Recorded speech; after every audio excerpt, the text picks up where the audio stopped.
नमस्कार।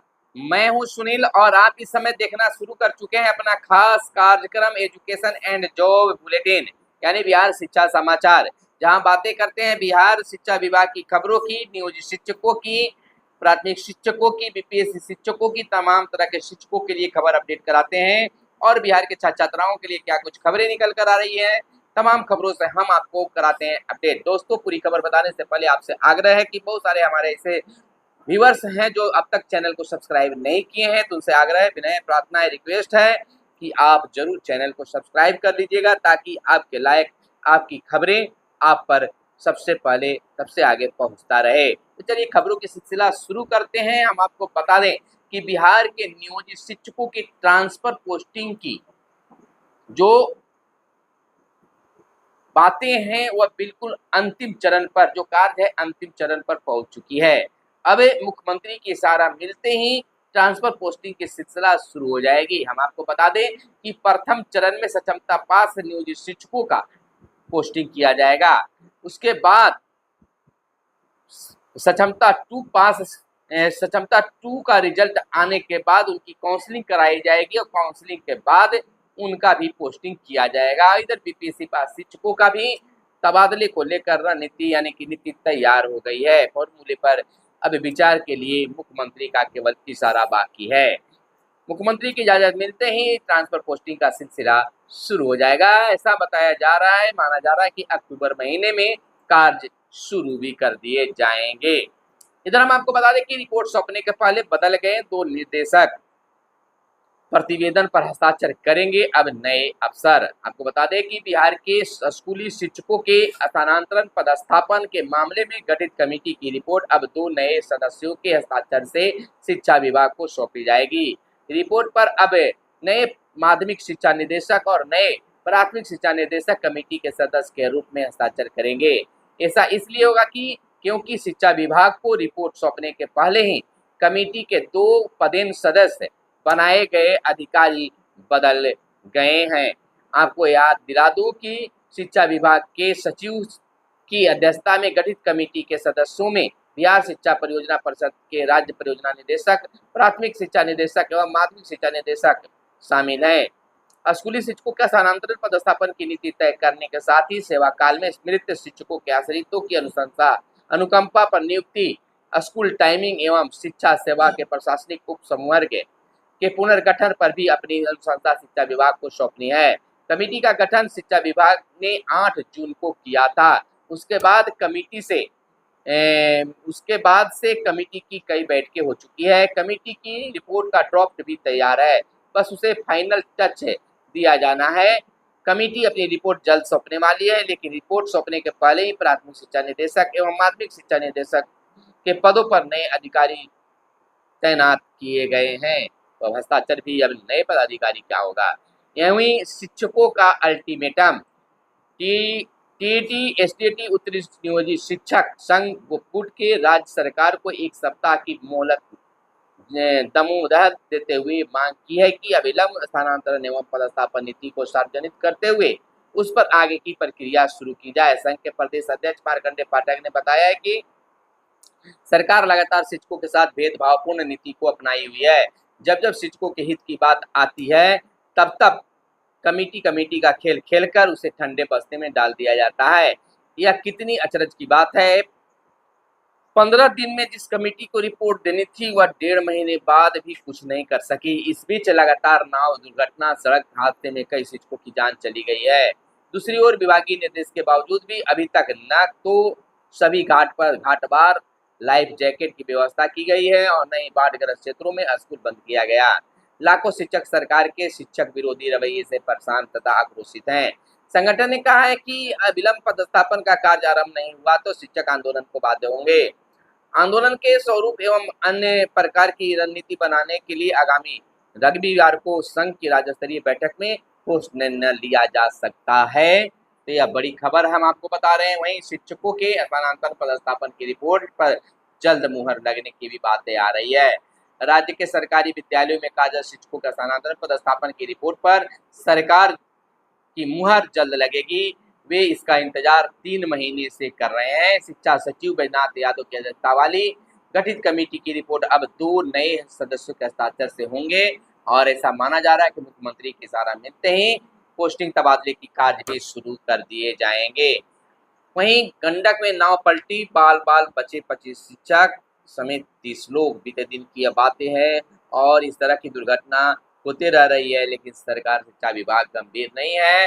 हालांकि इसमें शिक्षकों को भी समझने चाहिए कि अगर तूफान है नदी में तो हम उससे कैसे निपटें।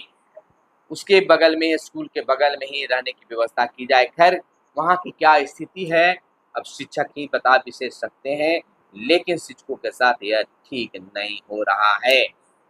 वहीं बता दें, सक्षमता परीक्षा उत्तीर्ण 1,76,000 शिक्षकों की हो चुकी है काउंसलिंग। ऐसे 1,86,000 के करीब शिक्षक हैं, लेकिन 1,76,000 की काउंसलिंग हो पाई है।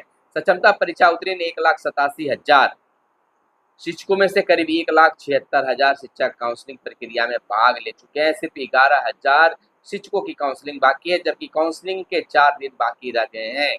उम्मीद है कि इस समय सीमा में काउंसलिंग की प्रक्रिया पूरी हो जाएगी। आधिकारिक जानकारी के अनुसार अभी तक करीब 3 से 4,000 ऐसे शिक्षक हैं जिनकी काउंसलिंग प्रक्रिया विभिन्न वजहों से अधूरी रह गई है। 13 सितंबर को काउंसलिंग प्रक्रिया पूरी होने के बाद इसकी विस्तृत जानकारी शिक्षा विभाग के अपर मुख्य सचिव को सौंपी जाएगी। तो इस प्रकार से लगातार पोस्टिंग वगैरह की कार्य भी की जा रही है। तो वहीं बीएलओ कार्ड से मुक्त करने की गुहार लगाई गई। हाजीपुर जिले में नगर परिषद हाजीपुर पहुंचे शिक्षकों ने दिया है स्पष्टीकरण। आपको बता दें कि हाजीपुर जिले के 16 बीएलओ शिक्षकों ने बीएलओ कार्य से मुक्त करने का निवेदन किया है। शिक्षकों ने संयुक्त रूप से सहायक निर्वाचन निबंधन सह नगर कार्यपालक पदाधिकारी नगर परिषद हाजीपुर को आवेदन देकर बीएलओ कार्य से मुक्त करने के अलावा स्पष्टीकरण से भी मुक्त करने की गुहार लगाई है। विदित है कि इन बीएलओ शिक्षकों ने स्कूल के अलावा शिक्षा विभाग के अन्य कार्यों के भार के कारण बीएलओ पद के सामूहिक रूप से इस्तीफा दे दिया था, जिसके कारण इन शिक्षकों को उपस्थित होकर स्पष्टीकरण देने को नगर कार्यपालक पदाधिकारी नगर परिषद हाजीपुर ने निर्देश दिया था। बीते सोमवार को सभी 16 बीएलओ शिक्षक उपस्थित हुए और एक आवेदन देकर बीएलओ कार्य व स्पष्टीकरण से मुक्त करने को कहा। शिक्षकों ने आवेदन के माध्यम से कहा है कि विद्यालय का संचालन सुबह 8:50 से शाम 8:30 बजे तक होता है। इसके लिए सुबह अपना कार्य जल्द तथा संध्या काल में देर तक करना पड़ता है। विद्यालय अवधि के बाद ई शिक्षा को ऐप पर अपलोड करना पड़ता है, अतः बीएलओ का कार्य सुबह या संध्या के बाद करने में कठिनाई है। विद्यालय कार्य के अलावा कहा गया है कि विद्यालय कार्य के अलावा बीएलओ के कार्य करने के कारण काफी मानसिक तनाव से हम लोग रहते हैं। जानकारी पूर्व कार्यपालक पदाधिकारी महोदय पंकज कुमार को दी गई थी। पूर्व कार्यपालक पदाधिकारी पंकज कुमार द्वारा आश्वासन दिया गया था कि लोकसभा चुनाव 2024 के कार्य आप लोग संपन्न करा दीजिए। उसके बाद सभी शिक्षकों को लोकसभा चुनाव 2024 संपन्न होने के बाद बीएलओ कार्य से मुक्त कर दिया जाएगा। लेकिन लोकसभा चुनाव 2024 संपन्न होने के इतने दिनों बाद भी बीएलओ शिक्षक को कार्य से मुक्त नहीं किया गया है, अतः सभी शिक्षकों को बीएलओ कार्य से मुक्त करने की कृपा की जाए ताकि हम लोग अपना ध्यान बच्चों की गुणवत्तापूर्ण शिक्षा पर दे सके एवं सभी शिक्षकों को मुक्त करने की मांग किया गया है। वहीं सतत प्रशिक्षण खोलेगा नियोजित शिक्षकों के प्रमोशन व वेतन वृद्धि की राह। आपको बताते चले विस्तृत रूप से कि बिहार शिक्षा विभाग द्वारा समय समय पर शिक्षकों के शैक्षणिक कह सकते हैं कि शैक्षणिक प्रशिक्षण को लेकर लगातार कुछ न कुछ कार्य कर रही है। शिक्षा विभाग द्वारा समय समय पर शिक्षकों के शैक्षणिक शैली और बेहतर करने के लिए प्रशिक्षण दिया जाता है। इस बार जनवरी से लेकर 17 अगस्त तक राज्य शैक्षिक अनुसंधान और प्रशिक्षण परिषद के द्वारा 2,92 शिक्षकों को यानी 2,92,000 शिक्षकों को प्रशिक्षण देने का काम किया गया है।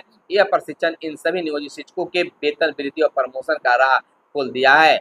इस प्रशिक्षण में कक्षा 1 से 5 तक के शिक्षक प्रोजेक्ट बेस्ड लर्निंग के लिए, कक्षा 6 से 8 तक के शिक्षक सोशल साइंस के में, कक्षा 6 से 8 तक के शिक्षक विज्ञान में, कक्षा 9 से 10 के शिक्षक सोशल साइंस डिपार्टमेंट में ट्रेनिंग करने वाले, कक्षा 9 से 10 सोशल साइंस शिक्षक और डिपार्टमेंट ट्रेनिंग करने वाले 9वीं से 10वीं तक के अध्यापक शामिल हैं। भागलपुर जिले में प्रशिक्षण करने वाले बहुत सारे शिक्षक हैं, विभिन्न जिलों से में भी की गए हैं, तो उनके लिए प्रमोशन का भी मार्ग प्रशस्त इससे हो सकता है। इधर बच्चों को भी अब बनेगी ऑनलाइन हाजिरी, सरकारी स्कूलों को मिलेगा टैब, पारदर्शिता बरतने के लिए पहल की जा रही है। शिक्षा विभाग में अभी शिक्षकों का जो हाजिरी है वह ऑनलाइन मोबाइल के माध्यम से बनाया जा रहा है, तो बच्चों पर भी इसका लागू किया जाएगा। इधर रिपोर्ट आई है, पैदल स्कूल जाते हैं बिहार के, कह सकते हैं, यानी कि बहुत सारे बच्चे, इस पर भी मंथन किया जा रहा है कि बच्चों को कैसे सुविधा उपलब्ध कराई जाए। इधर स्कूल से बहाना बना गायब होने लगे संदिग्ध शिक्षक, विभूतिपुर से फर्जी रूप से हुए शिक्षकों की बहाली, तो संदिग्ध स्वास्थ्य का बहाना बनाकर गायब है। जब फर्जीवाड़ा पकड़े जाने लगा है तो लोग बहाना बनाकर शिक्षक गायब भी होने लगे हैं, तो शिक्षक नियुक्ति फर्जीवाड़ा पर अब नजर बन गई है।